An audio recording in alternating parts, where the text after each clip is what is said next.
Oke, standby, kamera ready, sound ready, 3, 2, 1, action. Halo Sobat Hukum, Assalamualaikum warahmatullahi wabarakatuh. Perkenalkan, aku Dewi Sundari dengan NIM 1223011002, mahasiswi program studi Hukum Keluarga, Fakultas Syariah dan Hukum, Universitas Islam Negeri Sunan Gunung Jati Bandung. Kesempatan kali ini, aku mau mengajak sobat-sobat hukum untuk sama-sama membahas topik yang relevan banget sama hukum keluarga di Indonesia. Apa itu? Yaitu penasaran gimana pembahasannya? Yuk simak video berikut ini. Setiap pasangan yang menikah secara sah di Indonesia dan beragama Islam tentu mengenal tentang adanya taklik talak dalam buku nikah.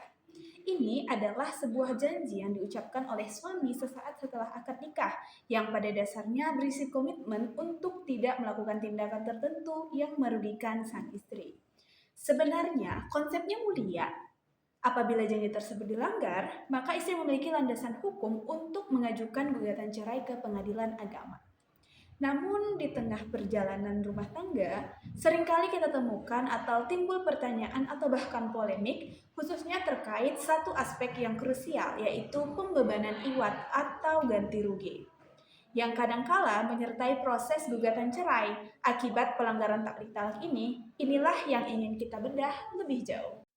Fenomena di lapangan menunjukkan beberapa tantangan yang mengurangi efektivitas taklik talak sebagai instrumen perlindungan, apalagi dengan adanya isu iwat atau ganti rugi.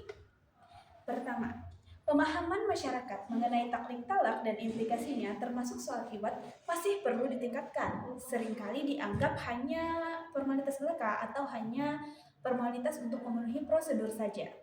Yang kedua, formulasi klausul taklik talak yang bersifat standar dan umum terkadang belum mampu mengakomodasi dinamika dan kompleksitas permasalahan rumah tangga masa kini.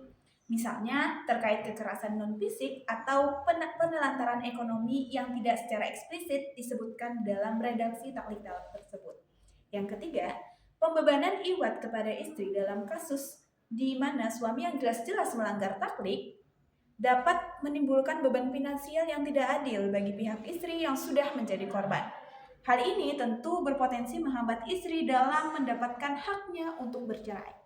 Yang keempat, proses pembuktian di pengadilan pun bisa menjadi rumit dan adanya syarat iwat yang memberatkan dapat memperpanjang serta mempersulit istri menuju jalan keadilan. Secara yuridis, payung hukum taklik talak termaktub dalam kompilasi hukum Islam atau yang lebih kita kenal dengan sebutan KHI, dan sejalan dengan semangat Undang-Undang Nomor 1 Tahun 1974 tentang perkawinan. Prinsip fundamental dari perkawinan adalah membentuk rumah tangga yang bahagia dan kekal berdasarkan ketuhanan yang Maha Esa.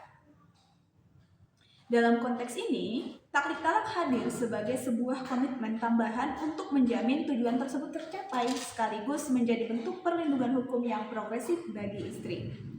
Mengenai iwat dalam hukum Islam, konsep huluk atau perceraian atas inisiatif istri memang memungkinkan adanya pemberian iwat dari istri kepada suami. Namun perlu kita cermati bahwa dalam kasus taklik talak ini, di mana perceraian terjadi akibat pelanggaran janji oleh suami, pembebanan iwat ini menjadi diskursus yang penting. Apakah adil jika istri menjadi korban pelanggaran justru dibebani kompensasi? Oleh karena itu, diperlukan interpretasi yang cermat dan adaptif terhadap ketentuan iwat dalam kompilasi hukum Islam agar sejalan dengan prinsip keadilan dan tidak mencederai hak-hak istri. Aku berpendapat kuat banget bahwa revisi klausul taklik talak, khususnya terkait pembebanan iwat, adalah langkah yang urgent. Dalam formulasi yang lebih spesifik dan adil, taklik talak dapat menjadi instrumen perlindungan yang jauh lebih efektif bagi istri. Revisi ini akan meminimalisir potensi kerugian bagi istri, karena jalur hukum untuk menuntut haknya akan menjadi lebih jelas dan tidak terbebani. Adaptasi klausul dengan problematika modern seperti KDRT non-fisik akan memastikan relevansi hukum dengan realitas sosial yang ada. Yang terpenting, eliminasi atau pembatasan iwat saat suami melanggar taktik talak adalah manifestasi keadilan substantif. Mengapa istri yang sudah dirugikan harus menanggung beban finansial tambahan? Tentu mungkin ada kekhawatiran bahwa revisi ini akan menambah kompleksitas atau dianggap menyimpang dari tradisi. Namun, perlu diingat bahwa tujuan revisi ini bukan untuk merumitkan, melainkan untuk menegakkan keadilan dan memastikan perlindungan hukum yang optimal. Prinsip IWAT dalam hulu memang ada, namun penerapannya harus proporsional. Jika suami adalah pihak yang melanggar janji dan menyebabkan kerugian, maka seharusnya tidak ada kewajiban IWAT bagi istri. Ini adalah tentang menempatkan keadilan pada tempatnya. Sebagai upaya konkret mewujudkan perlindungan hukum yang berkeadilan, aku mengajukan beberapa rekomendasi kunci. Yang pertama, formulasi klausul taktik talak yang spesifik dan bebas IWAT jika suami melanggar. Klausul hendaknya dirumuskan lebih detail, mencakup berbagai bentuk pelanggaran seperti fisik, psikis, ekonomi, dan lain-lain, dan secara tegas menyatakan bahwa istri tidak berkewajiban membayar IWAT apabila perceraian terjadi karena pelanggaran taktik talak oleh suami. Kedua, pendidikan pranikah yang komprehensif dan mengikat. Calon pengantin harus menerima edukasi yang mendalam mengenai makna taktik talak dan implikasi IWAT-nya, sehingga mereka memahami sepenuhnya komitmen yang diucapkan. Yang ketiga, penguatan peran penyuluh agama atau kantor urusan agama. Petugas berwenang dapat membimbing pasangan dalam merumuskan klausul yang lebih personal dan adil, sesuai kebutuhan spesifik mereka, namun tetap dalam koridor hukum dan syariat. Dan yang terpenting, tanpa membebankan IWAT secara tidak proporsional. Yang terakhir, penyediaan informasi dan konsultasi digital. Pengembangan platform atau aplikasi yang mudah diakses untuk edukasi dan konsultasi mengenai taktik talak dan isu IWAT akan meningkatkan literasi hukum masyarakat.